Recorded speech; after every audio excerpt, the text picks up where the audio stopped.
There's just so much information out there today on how to grow on YouTube and all these big channels teaching you the best YouTube growth tricks that quite frankly, nobody knows what works anymore. And it just seems like people are just trying everything and hoping something works.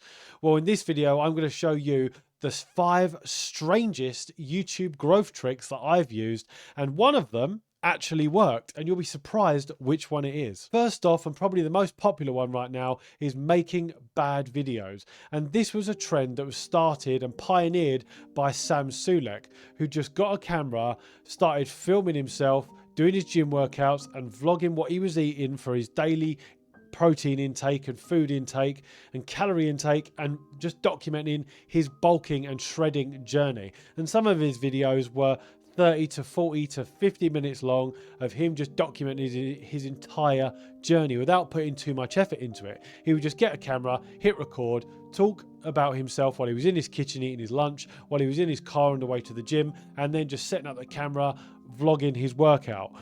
And he would just document the whole thing and put very minimal effort into the post-production. And he skyrocketed and broke all of the YouTube trends that seemed to work. Because typically, Mr. Beast style videos, all those high edited videos with loads of camera angles and lots of post-production put into it, those are the ones that used to perform well. But Sam Sulek started this new trend that seemed to do really, really well. So I tried this on a few of my videos, and in all reality, it doesn't work as well as you think it will, because people still need to be engaged and still need to have some sort of entertainment value within a video. And the way to make one of these bad videos is essentially when you get inspiration to make a YouTube video or to vlog anything or talk about a subject, you carry a camera around with you pretty much anywhere.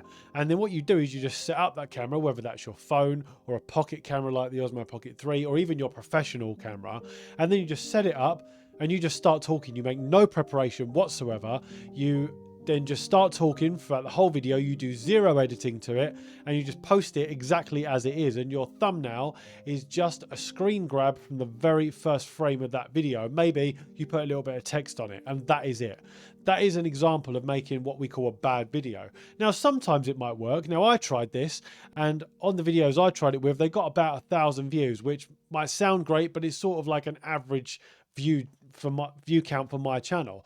So that would be an example of like a smack bang in the middle 5 out of 10 for my channel. So it does work, does get you a good amount of views if you just have some inspiration to make a video, but it's not going to be game changing. And it might be for you, the YouTube algorithm might work for you, or your audience might choose to watch that if you get the title exactly right and it's a brilliant subject, but it's not always going to work, and it's not guaranteed to change the game. Next YouTube growth trick that people seem to like using, and quite a strange one, is to leverage a celebrity. Now what they do is, this is used by motivational channels that use people like The Rock or Leonardo DiCaprio or Tim Cook, or people talking about their morning routines, and they put an image of a celebrity as their thumbnail or talk about them in their title. And then they talk about that celebrity in their video, or just talk about something that that celebrity does that is going to change your life in some way. And for a lot of channels, this gets millions and millions of views. So I tried it, and I tried it most recently with Cristiano Ronaldo, who has recently created a YouTube channel. Now, Cristiano Ronaldo is one of the biggest sports personalities in the world and arguably one of the greatest footballers of all time. And he is also one of the most followed person on Instagram with over 300 million subscribers or followers, whatever you want to call them. And when he created his YouTube channel, he used quite a good tactic by making several high production value videos and then uploading them all at once with a good banner, good channel trailer, and some YouTube shorts as well. And uploaded everything all at the same time, which gained him over 50 million subscribers in 5 days. So I thought this is a brilliant example to make a YouTube video out of. So I used his face and his name in the title, and when you look at that combination, it should have performed really, really well. And had anyone else have done it, or any big motivational channels have done it, it might have worked. But when I done it, yeah, it just completely and utterly flopped. And the reason for that is because my audience are interested in what I've got to say. They look at most of my videos are pictures of me in the video, or me giving a hot take on a latest bit of tech that's come out, or a tech review, and something like that, which is my personal opinion or my experience. And a lot of my audience, that's what they're looking for. They're not really interested in what something that Ronaldo has done, even though it might help them. So that is why leveraging a celebrity isn't always gonna work for you. You want to know something else I think is strange is that according to my analytics, 90% of people that watch my channel and watch my videos are not subscribed. What is up with that, people? So if you are enjoying this, please hit that subscribe button down below to help support me, because I need it. Next up is simple yet effective. And what I mean by this is, instead of putting all of your effort into a high production value thumbnail like Mr. Beast does, or people like that, what you can do is, let's say you review a product, okay? It doesn't matter what it is. In my case, it's cameras, lenses, tech gear, studio gear, any sort of tech reviews really.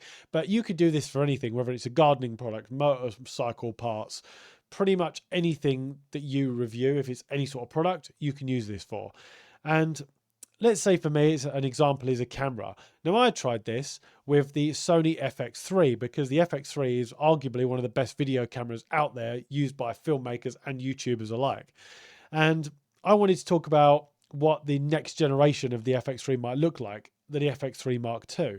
So all I did was Googled the FX3, got a really high production image of it, a really high quality image, downloaded that image, put it into Canva exactly as it is, edited that image to make it sharper, edit the contrast, the vibrance, make it more punchy, and then just slapped one word over it to change that image to make it my own. And then I used that as a thumbnail. And then the whole video was about what I wanted in the FX3 Mark II. And then all you do is get some B-roll from other creators or from the company that created that product themselves, and then put that in there and then just talk about the specs of it, all that kind of stuff. And those videos have always performed well every single time I've done it. So making a very simple thumbnail of a high production value image that already exists, high quality image that already exists, and then putting that on there, and then talking about the specs of it with a lot of B-roll thrown in, that always seems to work. And it doesn't take that long to create those thumbnails or those videos, and they always perform brilliantly. At number 4, we have negatives over positives. Now with this, we're talking about a positive thumbnail and a positive title versus a negative thumbnail and a negative title. So if you had something like YouTube is on easy mode and anyone can win, and you have a thumbnail of you looking really happy and talking about how great it is and how you can achieve anything, versus you saying something like how YouTube can destroy your life and you looking all miserable going, YouTube is a trap and it's going to destroy you. I've found that doing things like that, those two examples compared side by side, the negative always succeeds over the positive. So I've done a few examples of this where I'm looking a bit miserable in my thumbnail with a negative title, and it always performs better over a positive title and thumbnail. Now, you need to be careful with this because you don't want to get a reputation as someone who's always miserable talking about the negativity. What you can do is use a negative title and thumbnail and talk about these are things you need to avoid, and this is how you can do it instead to be absolutely great and how to achieve it. So you bring them in and then talk about things to be careful of, but then talk about how they can achieve anything. So it is a bit of an odd one because you need to be careful with it. But generally, the way humans are wired, we love negativity. We thrive off negativity. If you had a thing of someone falling off a bridge and injuring themselves, people would want to watch that because people love negativity. But you need to be careful with it because you don't want to draw your audience in to think that it's always about the negative stuff. At number 5, we have don't think, just do. Come on, Mav. Don't think. Just do.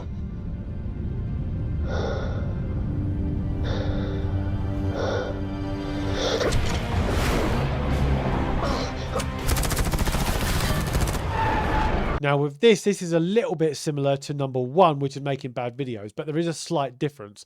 With making bad videos, you just get inspiration to make a video, you set your camera up, hit record, and just start talking. You do zero editing, zero post-production, just upload it as it is and upload a thumbnail from a screen grab from your video. With don't think, just do, you get inspiration, but you make a little bit of preparation, i.e. what I seem to do is make bullet points like I've done with this video. Just make some bullet points about what you want to talk about and refer back to those bullet points. And then you do just talk about the thing you want to talk about, but then you put a lot more effort into the post-production. So you put a lot of B-roll in, like I've done in this one. You put some music in. You put a lot of effort into your title and thumbnail. So you do just make the video, but you blah blah blah. So you do just make the video, but you put a lot of effort into it post-production to get those results. And I found that this is the one that seems to get the best results, because I will get inspiration, do a little bit of preparation, and then do a lot of effort in the post-production. And that is what seems to work the best, I think anyway. So these are the strangest YouTube growth tricks that I've tried, and what actually works, I think the best for me, is number 5, which is the don't think, just do.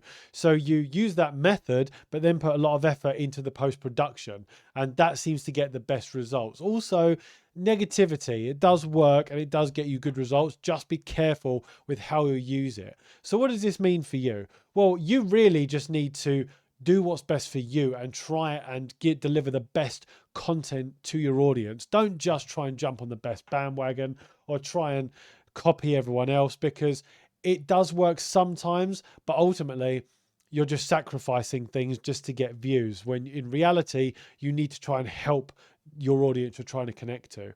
And if you do want help to grow on YouTube, then check out the link below, because I really do want to help some people to really explode their YouTube channel. And if you're not quite at 1,000 subscribers and you want to know some really weird things that happen when you do get to 1,000 subscribers, then watch this video next.